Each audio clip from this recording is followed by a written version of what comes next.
성도의 인간관계 사람을 살리는 지혜. 반갑습니다.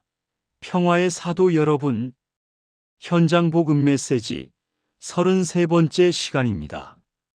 우리는 지난 시간에 하나님의 뜻을 분별하는 법을 배웠습니다. 그런데 여러분, 하나님의 뜻대로 살려고 하는데 가장 방해가 되는 게 무엇입니까? 돈입니까? 건강입니까? 대부분의 성도님들은 사람 때문에 힘들다고 말합니다. 교회는 좋은데 그 김 집사 때문에 가기 싫어. 직장은 좋은데 그 상사 때문에 그만두고 싶어. 남편 아내 때문에 내 인생이 꼬였어. 신앙생활의 기쁨을 뺏어가고 시험에 들게 하는 주범이 바로 인간관계의 갈등입니다. 반대로 말하면 인간관계에서 승리하면 신앙생활의 90%는 성공한 것입니다. 오늘 제33과 성도의 인간관계를 통해 꼬인 관계를 풀고 원수까지도 내 사람으로 만드는 복음의 능력을 체험하시길 바랍니다. 오늘 이 말씀이 여러분의 답답한 속을 시원하게 뚫어줄 것입니다. 말씀 듣기 전 구독과 좋아요, 알림 설정 눌러주시고 관계 회복의 여정으로 함께 떠나봅시다. 1. 서론 모든 상처는 사람에게서 온다. 여러분, 우리가 받은 상처 트로마를 한번 돌아보세요. 길 가다가 돌부리에 넘어져서 마음에 상처받은 분 계십니까? 없습니다. 아프고 말죠. 비가 많이 와서 우울증 걸린 분 계십니까? 드뭅니다. 우리의 마음을 핥히고 잠 못 들게 하고 분노하게 만드는 것은 다 사람입니다. 가장 가까운 가족, 믿었던 친구, 존경했던 목사님, 가까운 사람일수록 상처는 더 깊습니다. 그런데 성경은 놀라운 말씀을 합니다. 내가 하나님을 사랑하느냐? 그렇다면 내 형제를 사랑하라. 형제를 사랑하지 않으면서 하나님을 사랑한다는 것은 거짓말이다. 요한일서 4장 20절. 신앙생활 잘하는 것과 인간관계 잘하는 것은 별개가 아닙니다. 인간관계가 곧 신앙생활의 실력입니다. 2. 본론 1 예배보다 먼저 할 것. 첫 번째 원리입니다. 하나님과의 관계가 막히지 않으려면 사람과의 관계를 풀어야 합니다. 예수님께서 아주 충격적인 말씀을 하셨습니다. 마태복음 5장 23절에서 24절입니다.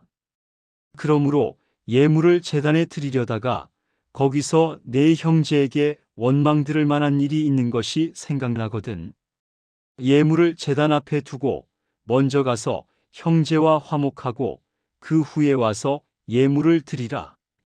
우리는 사람하고 싸운 건 싸운 거고 예배는 예배지라고 생각합니다.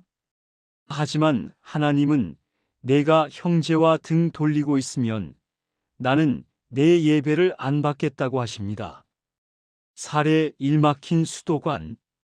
수도관이 꽉 막혀 있으면 아무리 맑은 물을 틀어도 나오지 않습니다. 인간관계의 불화, 미움, 용서하지 못하는 마음은 영적 동맥 경화입니다. 하나님의 은혜가 내려오는 통로를 막아버립니다. 혹시 기도가 안 되십니까? 예배를 드려도 냉랭합니까? 누군가를 미워하고 있지 않은지 점검해 보십시오. 먼저 가서 화목하라. 자존심을 버리고 손을 내미는 것. 그것이 예배 성공의 비결입니다. 3. 본론 2 비판하지 말라. 두 번째 원리입니다. 우리는 남을 너무 쉽게 판단합니다. 저 사람은 저게 문제야. 저 성격 좀 고쳐야 해. 그런데 예수님은 남의 눈에 티를 보기 전에 제발 거울 좀 보라고 하십니다. 마태복음 7장 3절을 보겠습니다. 어찌하여 형제의 눈 속에 있는 티는 보고 내 눈 속에 있는 들보는 깨닫지 못하느냐?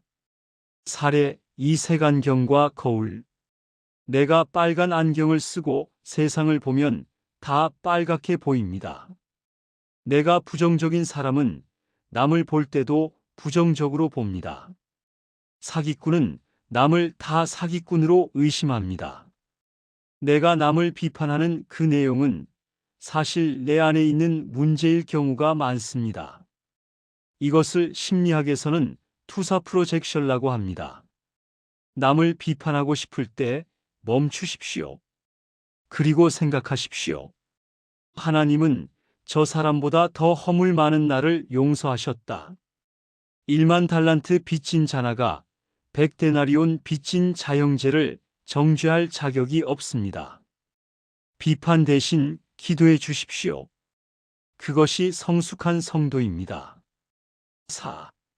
본론 사막을 선으로 이기라. 세 번째 원리입니다.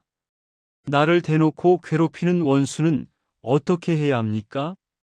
세상 방법은 눈에는 눈, 이에는 이입니다. 받은 만큼 돌려주는 거죠. 하지만 복음의 방법은 다릅니다. 로마서 12장 21절입니다. 악에게 지지 말고 선으로 악을 이기라. 그 앞절에는 내 원수가 줄이거든 먹이고 목마르거든 마시게 하라 그리함으로 내가 숯불을 그 머리에 쌓아놓으리라고 했습니다. 사례 3 링컨과 스탠턴. 미국의 링컨 대통령에게는 에드윈 스탠턴이라는 정적 원수이 있었습니다. 스탠턴은 링컨을 고릴라라고 모욕하고 무시했습니다. 그런데 링컨이 대통령이 되자 놀랍게도 스탠턴을 국방장관으로 임명했습니다. 참모들이 반대하자 링컨은 그가 나를 싫어하지만 국방장관으로서 능력은 최고다라며 품었습니다. 나중에 링컨이 암살당했을 때 그 앞에서 가장 많이 통곡하며 여기 가장 위대한 지도자가 누워있다라고 말한 사람이 바로 스탠턴이었습니다. 링컨은 칼로 싸우지 않고 포용과 사랑으로 원수를 자기 사람으로 만들었습니다. 이것이 진정한 승리입니다. 같이 욕하고 싸우면 똑같은 사람에게 지는 사람이 됩니다.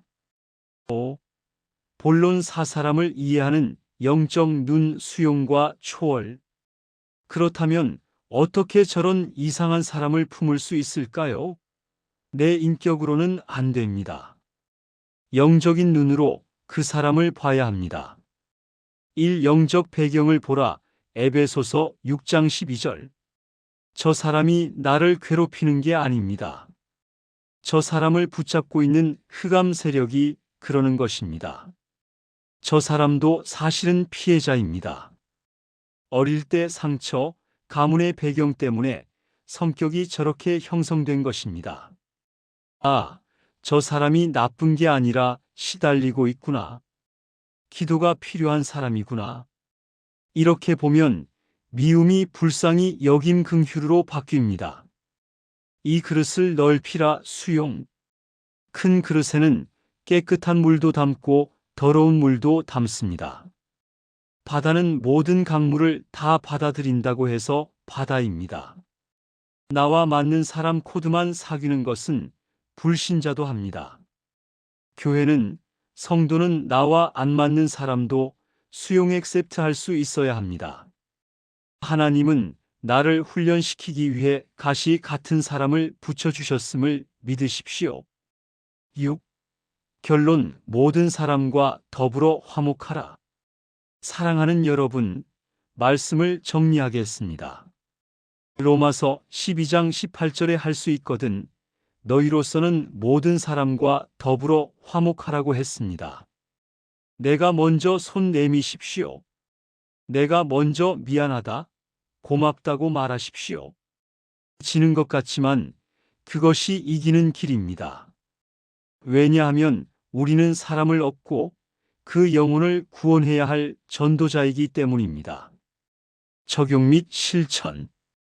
오늘 여러분을 힘들게 하는 그 한 사람의 이름을 불러가며 축복 기도하십시오. 하나님, 저 영혼을 축복합니다. 저 사람 배후에 흑암이 꺾이게 하시고 내가 저 사람을 품을 수 있는 그리스도의 넓은 마음을 주옵소서. 여러분이 피스메이커가 될 때 여러분이 가는 곳마다 하나님의 나라가 임할 것입니다. 7. 마무리 및 다음 강의 예고.